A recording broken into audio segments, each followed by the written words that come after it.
Bienvenido a Saboreando la Palabra, el comentario a las lecturas de la Misa Dominical. Te habla el Padre Ángel Siapi, de la parroquia Cristo Redentor en el Paraíso, San Juan, Puerto Rico. Recuerda que en la descripción están las citas bíblicas de las lecturas, el enlace al guión de la Lección Divina, el enlace a los apuntes del comentario y la dirección de la página web de la parroquia Cristo Redentor. En el nombre del Padre, del Hijo y del Espíritu Santo. Amén. Oh Dios, cuyo Hijo asciende hoy a los cielos en presencia de los apóstoles, concédenos, según su promesa, que permanezca siempre con nosotros en la tierra y que nosotros merezcamos vivir con Él en el cielo. Él que vive y reina contigo en la unidad del Espíritu Santo y es Dios por los siglos de los siglos. Amén. Séptimo domingo de Pascua, ciclo A, solemnidad de la Ascensión de nuestro Señor. La primera lectura tomada del libro de los Hechos nos narra precisamente el episodio de la Ascensión. Recordemos que el libro de los Hechos es el segundo libro de San Lucas. El primer libro es su Evangelio.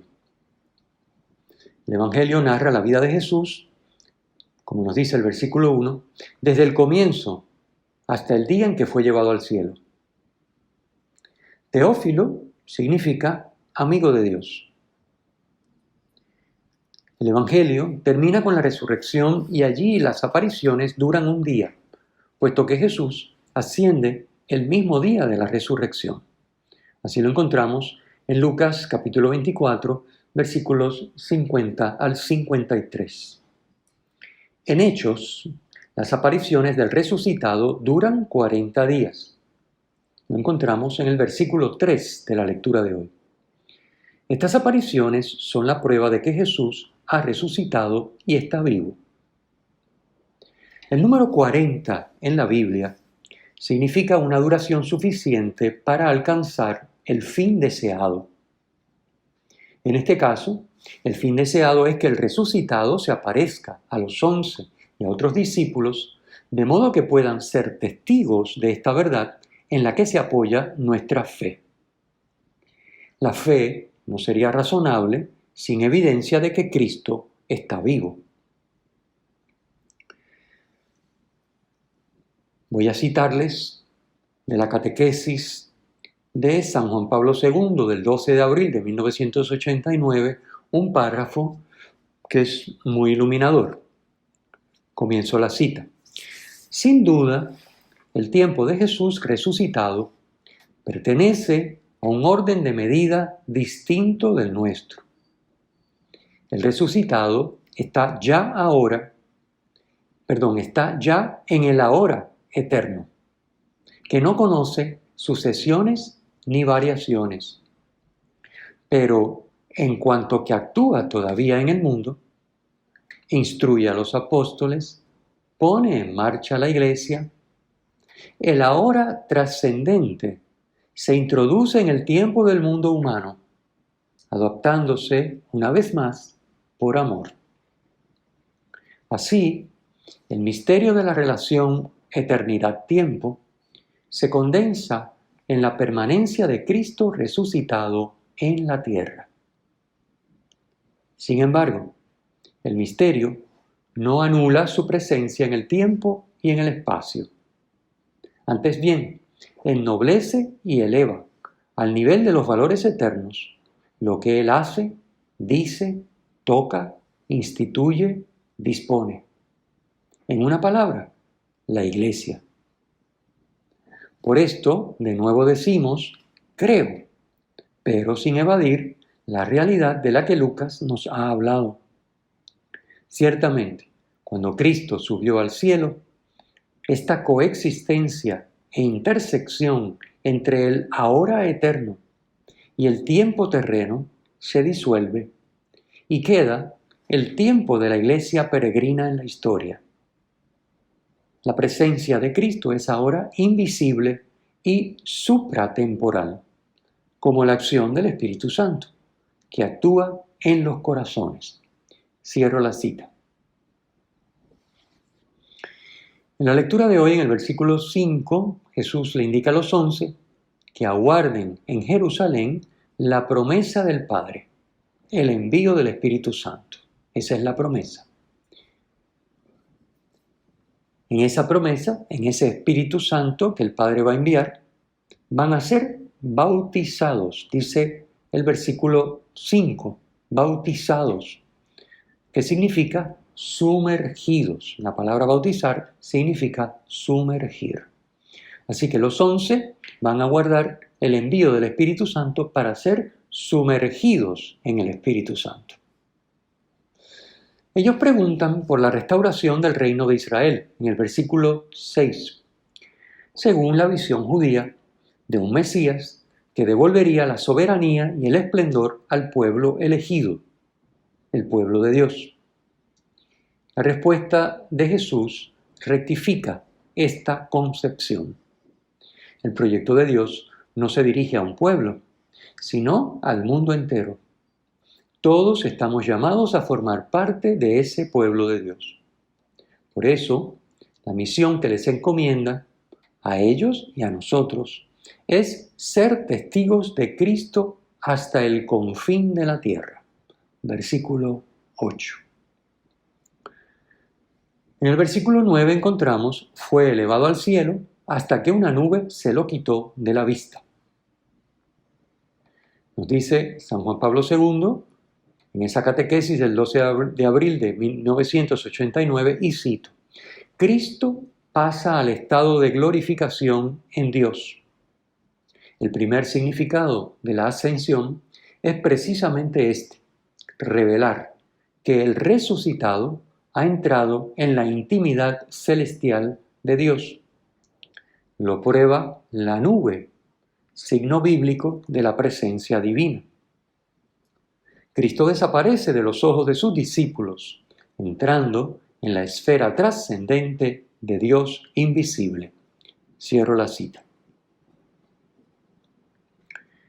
Los ángeles, los dos hombres vestidos de blanco que ven en el cielo los discípulos, en el versículo 10, les indican que volverá como lo han visto marcharse, pero que mientras tanto no hay que quedarse mirando al cielo.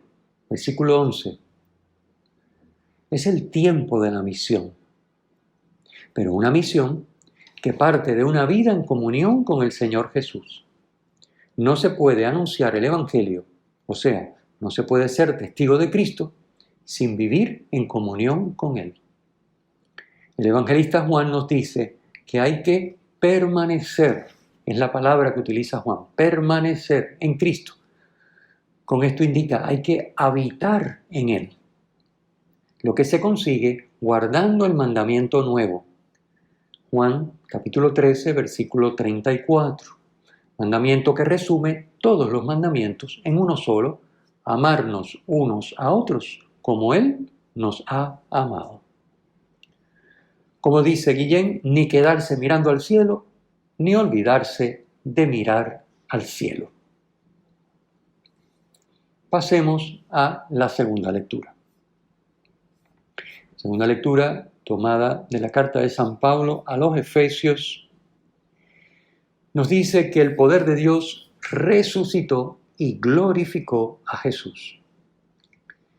San Pablo nos dice que Dios nos llama a esperar que con ese mismo poder Dios obrará en favor de nosotros, resucitándonos y glorificando nuestros cuerpos mortales. Versículo 18. Cada domingo recitamos en el credo: creo en la resurrección de los muertos y la vida eterna. En la ascensión se manifiesta el grado de perfección a que Cristo llevará a los hombres y al mundo. Lo que ocurrió con Cristo es prefiguración y anticipación de lo que sucederá a toda la creación. Dios sentó a Cristo a su derecha en el cielo, por encima de todo nombre conocido, no solo en este mundo, sino en el futuro, dice San Pablo en el versículo 20. El nombre, en la mentalidad semita, designa el ser y el obrar de la persona. Por tanto, Decir que está por encima de todo nombre es lo mismo que decir que está sobre toda otra persona o criatura. Sentarse a la derecha de Dios significa coparticipar en su poder real y en su dignidad divina. Lo había predicho Jesús: veréis al Hijo del Hombre sentado a la diestra del poder y venir entre las nubes del cielo. Así lo vemos en el Evangelio de Marcos, capítulo 14, versículo 62. Cristo es cabeza de la Iglesia, que es su cuerpo, plenitud del que llena todo en todos. Versículo 23. Como la cabeza de un cuerpo le da vida y unidad a los demás miembros, así Cristo a la Iglesia. La Iglesia es plenitud de Cristo, no porque le dé algo que le falta a Cristo, sino porque Cristo el Señor es quien le da plenitud a la Iglesia, llenándolo todo en todos. Dios ejerce su poder mediante el amor. Ha manifestado ese amor en Jesucristo.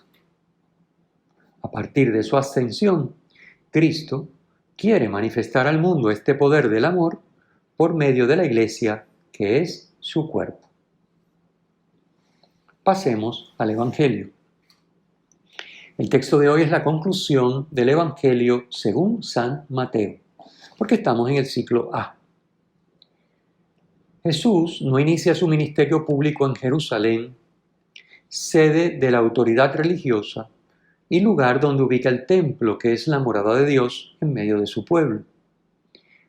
La misión de Jesús comenzó en Galilea, la así llamada Galilea de los gentiles, por haber sido invadida por los asirios hacia los años 734 al 721 a.C., quienes deportaron sus habitantes y trajeron extranjeros para repoblarla.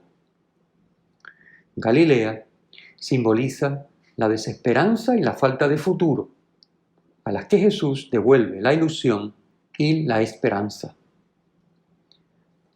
En la Biblia, el monte es el lugar de la presencia de Dios y de su revelación. En el monte en Galilea, Jesús proclamó el discurso de la montaña, primero de los 5 grandes discursos en los que San Mateo reúne las enseñanzas de Jesús sobre el reino de Dios. Antes de su ascensión, Jesús convoca a los 11 a Galilea, al monte que Jesús les había indicado. Así nos narra el versículo 16. Y desde allí los envía a todos los pueblos. Versículo 19. Para el evangelista San Mateo, también la misión de la Iglesia, como la de Jesús, comienza en Galilea. A partir de la resurrección y ascensión, la misión de Jesús ahora continúa en la misión de su Iglesia, que tiene como destinatarios a todos los pueblos. En los versículos anteriores, 11 al 15 de este mismo capítulo, las autoridades religiosas en Jerusalén sobornan a los soldados que estaban vigilando el sepulcro para que digan que el cuerpo de Jesús fue robado por sus discípulos. Las mismas autoridades que acusaron a Jesús falsamente de ser un rey político opuesto al poder del César. Para San Mateo, Jerusalén representa el ámbito de la mentira. Galilea simboliza, por contraste, la verdad de Dios revelada en Jesucristo. Todo lo mandado, como nos dice el versículo 20, la expresión que aparece en el versículo 20, la verdad revelada por Jesucristo, todo lo mandado. En Jerusalén no hay nada que buscar, según el evangelista Mateo. Es necesario un nuevo comienzo. Y este nuevo comienzo se da en Galilea, donde Jesús comenzó su misión originalmente. En el versículo 18 encontramos: se me ha dado todo poder en el cielo y en la tierra. La voz pasiva, se me ha dado, se emplea por respeto a Dios para no mencionar su nombre. Lo que está significando es Dios me ha dado. Se trata de poder en el sentido de autoridad, algo intrínseco que es parte de su ser. No de poder en el sentido de potestad, que sería algo conferido a la persona desde fuera y que ésta ejerce.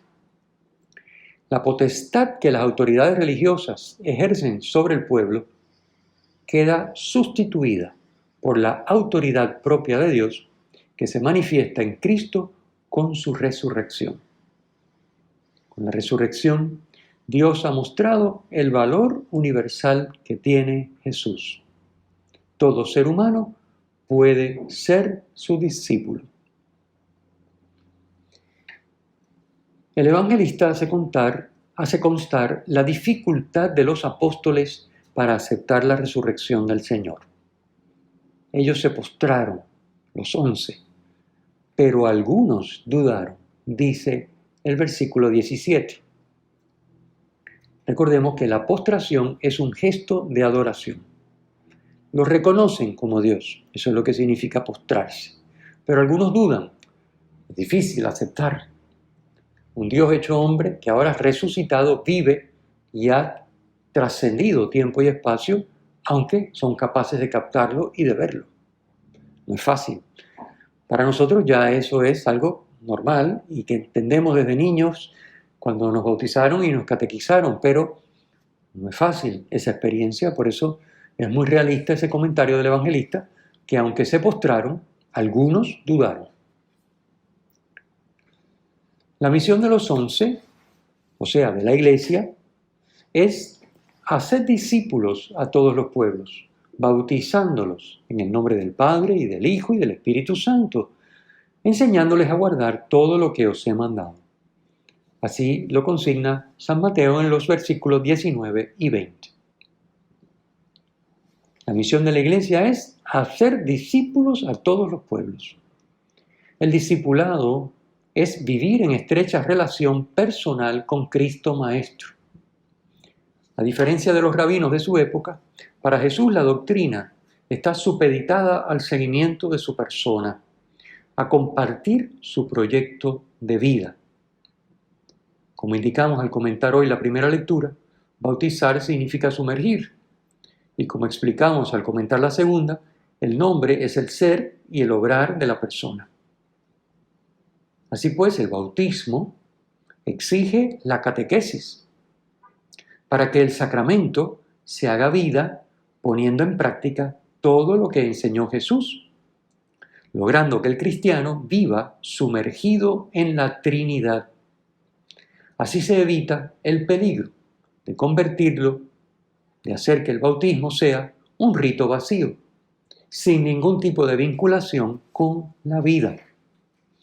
Por eso, el hacer discípulos, en estos versículos 19 y 20, va explicitado de el bautizar y enseñar a guardar lo mandado. Son las dos dimensiones. Bautizar, por supuesto, hay que recibir de Dios la gracia. Recibir de Dios la capacidad de vivir la comunión con Él, la vida divina. Perfecto. Pero es necesario también una catequesis que permita que esa vida divina recibida en el bautismo se haga vida. Y eso no funciona si no se enseña a la persona que recibe el sacramento del bautismo a guardar lo que Jesús nos ha mandado. Es decir, a poner en práctica lo que Él enseñó, que no es otra cosa que vivir el bautismo con su vida. Y como digo, lograr que el bautismo sea realmente una inmersión, como indica la palabra sumergir, una inmersión en la Trinidad. Finalmente, el Dios con nosotros, el Emmanuel, que vimos al comienzo del Evangelio de Mateo, capítulo 1, versículo 23, hoy, al cierre del Evangelio, nos confirma: yo estoy con vosotros todos los días, hasta el fin de los tiempos. Versículo 20. El Dios con nosotros nos dice: yo estoy con ustedes todos los días, hasta el final de los tiempos. Después de su resurrección y ascensión, Jesús trasciende el tiempo y espacio y vive en el eterno presente, en el hoy de Dios. En ese hoy está vivo y presente a todos los tiempos y lugares, hasta el final de la historia. La Iglesia tendrá que llevar adelante la misión en medio de sufrimientos y persecuciones. Jesús nos asegura que está todos los días, con todo poder, en su Iglesia, para que todos los pueblos puedan alcanzar la salvación viviendo todo lo mandado por Él. El Señor esté con ustedes y con tu espíritu. La bendición de Dios Todopoderoso, Padre, Hijo y Espíritu Santo, descienda sobre ustedes y permanezca para siempre. Amén. Si te ha gustado, usa el enlace para compartirlo con tus amigos.